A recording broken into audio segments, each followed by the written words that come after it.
വർക്കല പാപനാശം ബീച്ചിൽ floating bridge തകർന്ന് 15 പേർ കടലിൽ വീണു. ശക്തമായ തിരമാലയിലാണ് ഫ്ലോട്ടിംഗ് ബ്രിഡ്ജിന്റെ കൈവരി തകർന്ന അപകടമുണ്ടായത്.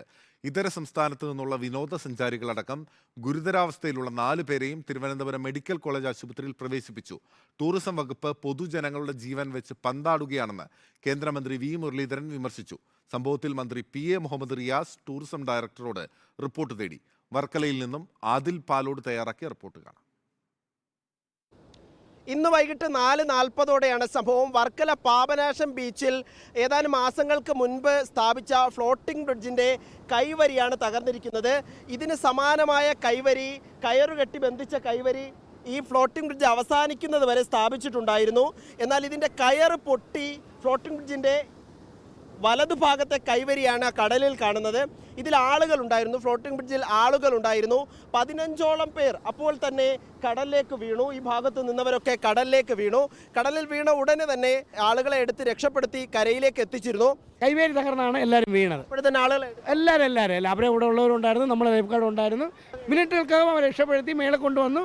അവരെ വണ്ടി തന്നെ നമുക്ക് എത്തിക്കാൻ പറ്റും. ഇതര സംസ്ഥാനത്തു നിന്നും എത്തിയ വിനോദസഞ്ചാരികളടക്കം 4 പേർക്ക് ഗുരുതരമായി പരിക്കേറ്റിട്ടുണ്ട്. ഇവരെ തിരുവനന്തപുരം മെഡിക്കൽ കോളേജ് ആശുപത്രിയിലേക്ക് മാറ്റുകയും ചെയ്തിട്ടുണ്ട്. മറ്റുള്ളവർ 6 പേരാണ് നിലവിൽ വർക്കല താലൂക്ക് ആശുപത്രിയിലും വർക്കലയിലെ ഒരു സ്വകാര്യ ആശുപത്രിയിലുമായി ചികിത്സയിലുള്ളത്. ഇത് സംബന്ധിച്ച് കൂടുതൽ അന്വേഷണം വേണമെന്നാണ് നാട്ടുകാരുടെ അടക്കം ആവശ്യം. ഓരോ കാലാവസ്ഥയിലും ഓരോ കാലഘട്ടത്തിലും ഓരോ മാസത്തിലും എത്ര ശക്തിയിലാണ് തിരമാലകൾ വരുന്നത്.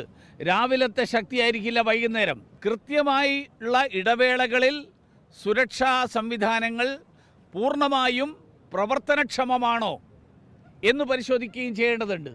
ഈ നാട്ടിലെ ജനങ്ങളുടെ ജീവൻ കൊണ്ട് ഇങ്ങനെ പന്താടാം എന്നുള്ള ആ സമീപനം ശരിയല്ല. വലിയ തോതിൽ ജനശ്രദ്ധ ആകർഷിച്ച ഒരു ഫ്ലോട്ടിംഗ് ബ്രിഡ്ജാണിത്. നിരവധി ആളുകൾ ഇതിൽ കയറിയിരുന്നു. 150 രൂപ ഫീസ് ഈടാക്കിയാണ് ഇതിലേക്കുള്ള പ്രവേശനം ഏർപ്പെടുത്തിയിരുന്നത്. ഏതായാലും ഇപ്പോൾ ഫ്ലോട്ടിംഗ് ബ്രിഡ്ജ് തകർന്ന് ആളുകൾക്ക് പരിക്കേറ്റിരിക്കുന്നു. 15 പേർ വീണു. അതിൽ 4 പേർക്ക് ഗുരുതരമായി പരിക്കേറ്റു. അവരെ തിരുവനന്തപുരം മെഡിക്കൽ കോളേജ് ആശുപത്രിയിലേക്ക് മാറ്റിയിട്ടുണ്ട്. ബാക്കിയുള്ള 6 പേരാണിപ്പോൾ വർക്കല താലൂക്ക് ആശുപത്രിയിലും വർക്കലയിലെ ഒരു സ്വകാര്യ ആശുപത്രിയിലുമായി ചികിത്സയിലുള്ളത്.